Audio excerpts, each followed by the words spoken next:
Hello students, how are you? Hope this video will find you healthy and prosperous. This is Samreen Hashmi and the topic which we are going to start a new chapter that is about the enzymes. But before starting our different topics about enzymes, that are characteristics of enzyme, functioning of enzymes, different models of enzyme functioning. First of all, we'll go for different terms that are used in this chapter. Moreover, that are necessary to be known for the student for understanding the complete the characteristics or functioning of enzymes.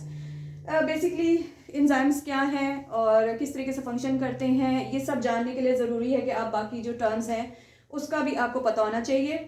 तो इसलिए आज just हम certain जो terms हैं उसको ही discuss करेंगे और जो लेक्चर है उसमें हम जो आपके ये चैप्टर में डिफरेंट टॉपिक्स हैं एंजाइम से रिलेटेड उसको डिस्कस करेंगे.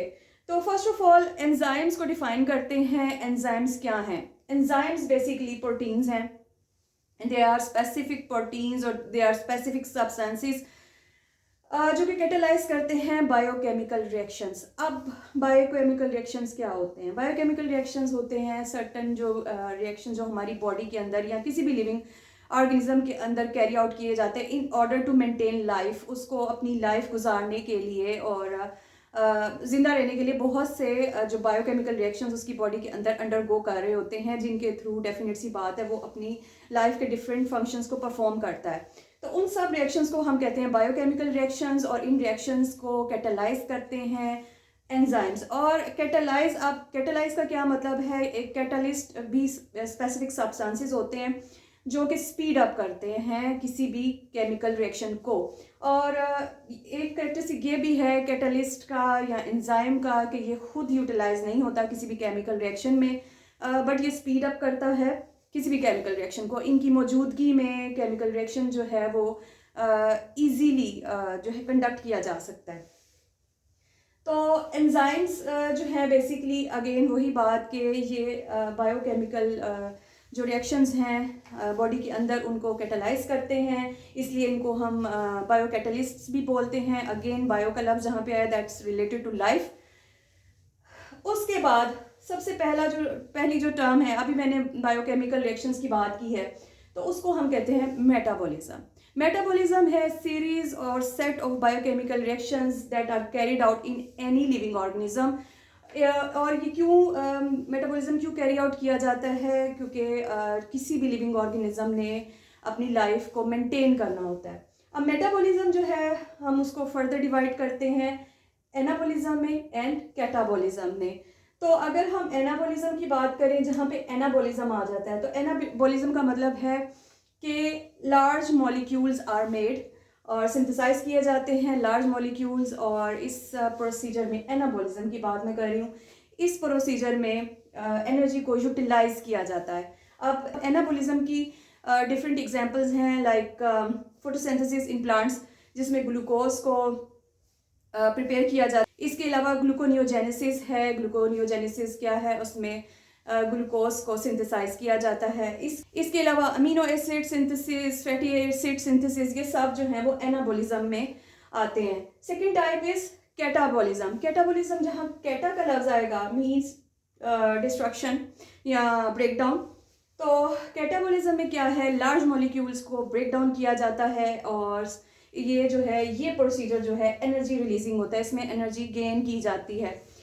यानी जब ये कैरी आउट किए जाते हैं तो एनर्जी रिलीज होती है.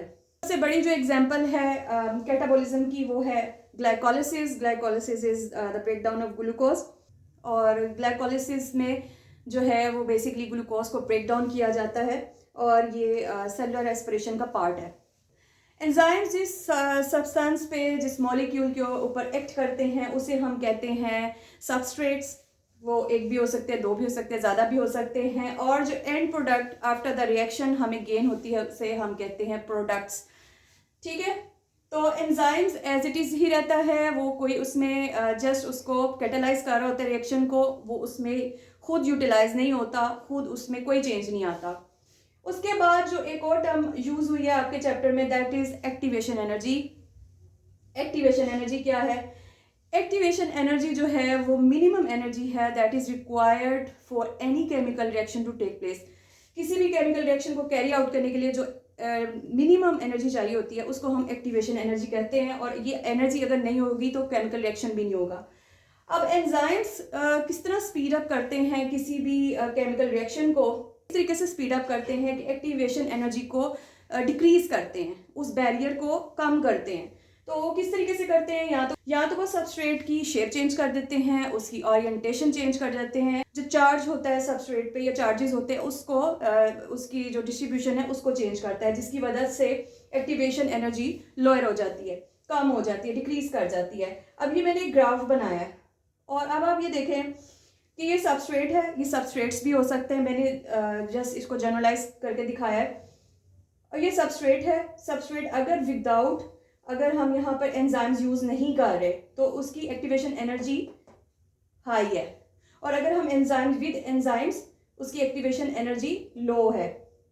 तो ये जो रिएक्शन है ये जल्दी कैरी आउट किया जाएगा, ये स्पीड अप हो जाएगा और हमें एंड जो उसका रिजल्ट मिलेगा या प्रोडक्ट्स मिलेंगी। इसके अलावा आपके जो सिलेबस में इसके अलावा एडिड है intracellular and extra cellular enzymes दो तरह के हैं, या तो वो अगर हम इंट्रासेलुलर बात करें तो intra means inside the cell और extra means outside the cell. तो दो तरह से एंजाइम्स काम करते हैं, या तो सेल के अंदर काम करते हैं या सेल के बाहर काम करते हैं। जो सेल्स के अंदर काम करते हैं that are the enzymes of glycolysis, again the first step of cellular respiration. और तो इंट्रासेलुलर एंजाइम्स की एग्जांपल है जो एंजाइम्स प्रेजेंट इन लाइसोसोम्स, जो लाइसोसोम्स के अंदर जो एंजाइम्स प्रेजेंट होते हैं डेफिनेटली वो वर्क करते हैं इनसाइड द सेल, उनको हम इंट्रासेलुलर एंजाइम्स कहते हैं। इसके ग्लाइकोलाइसिस जो है वो कैरी आउट किया जाता है साइटोप्लाज्म में, that is a part of first step of respiration. तो उसके एंजाइम्स भी साइटोप्लाज्म में प्रेजेंट होते हैं। तो ये एग्जांपल्स हैं इंट्रासेलुलर यानी इनसाइड द सेल। उसके अलावा एक्स्ट्रा सेलुलर एंजाइम्स वो एंजाइम्स होते हैं जो सेल से बाहर जो है किसी कैविटी में अपना जो फंक्शन परफॉर्म करते हैं। उसकी एग्जांपल्स हैं माइलेज, ट्रिप्सिन एंड पेप्सिन, और बहुत सी एग्जांपल्स भी हैं।